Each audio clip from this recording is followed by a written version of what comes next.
प्रकृति से जुड़ा आयुर्वेदिक ज्ञान, स्वस्थ जीवन का रहस्य, पुरातन ज्ञान। आजकल एक पुराने अनाज की बहुत बात हो रही है, ज्वार, जिसे कुछ लोग सोरगम भी कहते हैं। पर पता है, ये कोई नया सुपरफूड ट्रेंड नहीं है। ये तो हजारों सालों से हमारे खाने का एक बहुत ही जरूरी हिस्सा रहा है। तो चलिए आज इसी प्राचीन अनाज की कहानी को थोड़ा और करीब से जानते हैं। तो सवाल ये उठता है कि कोई अनाज जो 5000 साल से भी ज्यादा पुराना है, वो आज की मॉडर्न हेल्थ प्रॉब्लम्स के बारे में हमें क्या सिखा सकता है? इसका जवाब शायद आपको थोड़ा हैरान कर दे। देखिए, ज्वार सिर्फ एक ग्लूटेन फ्री ऑप्शन नहीं है, ये तो न्यूट्रिशन का एक असली पावर हाउस है। और इसी वजह से जो लोग हेल्थ को लेकर सीरियस हैं, वो इसे दोबारा अपना रहे हैं। लेकिन इसकी असली कहानी तो कहीं ज्यादा गहरी है। और ज्वार की उस गहरी कहानी को समझने के लिए हमें थोड़ा टाइम ट्रैवल करना होगा और आयुर्वेद की दुनिया में गोता लगाना होगा। यहाँ से हमें इसे देखने का एक बिल्कुल अलग नजरिया मिलेगा। अच्छा, आयुर्वेद को समझने के लिए सबसे पहले दोष को समझना जरूरी है। अब ये कोई कमी या फॉल्ट नहीं है जैसा कि शब्द से लगता है। असल में ये 3 तरह की बेसिक एनर्जीज हैं जो हमारे शरीर और मन के हर फंक्शन को कंट्रोल करती हैं। इसे ना बहुत सिंपल तरीके से समझते हैं। वात यानी हवा, जो शरीर में हर तरह की मूवमेंट के लिए जिम्मेदार है। पित्त यानी आग, जो हमारे डाइजेशन और मेटाबॉलिज्म को चलाती है। और कफ, जो शरीर को ढांचा और नमी देता है। और आयुर्वेद कहता है कि जब ये तीनों बैलेंस में होते हैं तो सेहत भी बढ़िया रहती है। तो अब सवाल आता है, ज्वार इस पूरे सिस्टम में कहाँ फिट बैठता है? देखिए, इसकी तासीर ठंडी होती है, ये कफ दोष को शांत करता है, मतलब शरीर में भारीपन और सुस्ती को कम करता है। लेकिन इसका एक और गुण है, रुक्ष, यानी कि ड्राई या सूखा, और इसी वजह से ये वात को थोड़ा सा बढ़ा सकता है। तो ठीक है, ये तो हुई थ्योरी, लेकिन इसका रोजमर्रा की जिंदगी में क्या मतलब है? और सबसे जरूरी बात, इस ज्ञान को हम अपनी किचन में कैसे इस्तेमाल कर सकते हैं? चलिए देखते हैं। ये कोई नई बात नहीं है। आयुर्वेद के सबसे बड़े ग्रंथों में से एक चरक संहिता में ज्वार के गुणों के बारे में बताया गया है। मतलब हजारों साल पहले ही इसके मेडिसिनल फायदों को पहचान लिया गया था। अब जरा उस एक शब्द पर वापस आते हैं जो सबसे जरूरी है, रुक्ष, यानी सूखापन। यहीं पर सारा राज छिपा है। सोचिए, अगर हम कोई ऐसी चीज खा रहे हैं जो शरीर में ड्राइनेस बढ़ाती है, तो क्या होगा?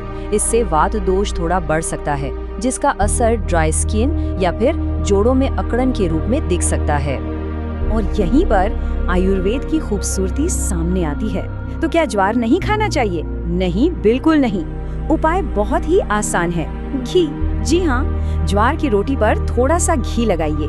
घी का जो चिकनापन है ना, वो ज्वार के सूखेपन को एकदम परफेक्ट तरीके से बैलेंस कर देता है।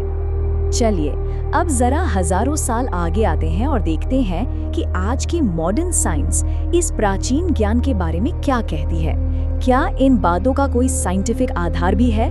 जरा इस नंबर पर गौर कीजिए, 48%। ज्वार की सिर्फ एक सर्विंग से हमें दिन भर के लिए जरूरी डाइटरी फाइबर का लगभग आधा हिस्सा मिल सकता है। और ये हाई फाइबर ही इसके ज्यादातर हेल्थ बेनिफिट्स की असली वजह है। और साइंस भी इसकी तारीफ करते नहीं थकता। ये नेचुरली ग्लूटेन फ्री है, एंटीऑक्सीडेंट से भरपूर है, ब्लड शुगर को रेगुलेट करने में मदद करता है, दिल के लिए अच्छा है, और अपने हाई फाइबर की वजह से वजन कंट्रोल करने में भी एक जबरदस्त हेल्पर है।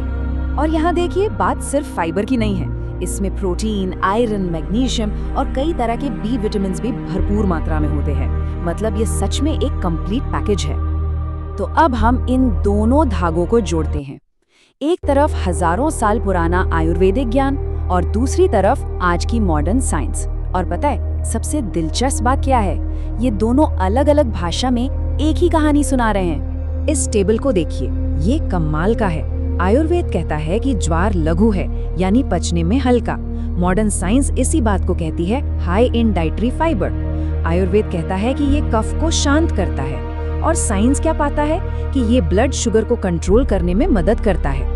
और आयुर्वेद का रुक्ष या ड्राई गुण इसके ग्लूटेन फ्री होने से भी मेल खाता है। कनेक्शन बिल्कुल साफ है। तो इस पूरी बातचीत का निचोड़ क्या है? पहली बात, ज्वार एक सुपर न्यूट्रिशियस और ग्लूटेन फ्री अनाज है। दूसरी बात, इसके फायदों को आयुर्वेद और मॉडर्न साइंस दोनों ही मानते हैं। और सबसे जरूरी बात जो याद रखनी है, वो है आयुर्वेद का वो छोटा सा टिप, ज्वार के रूखेपन को घी जैसे हेल्दी फैट से बैलेंस करना।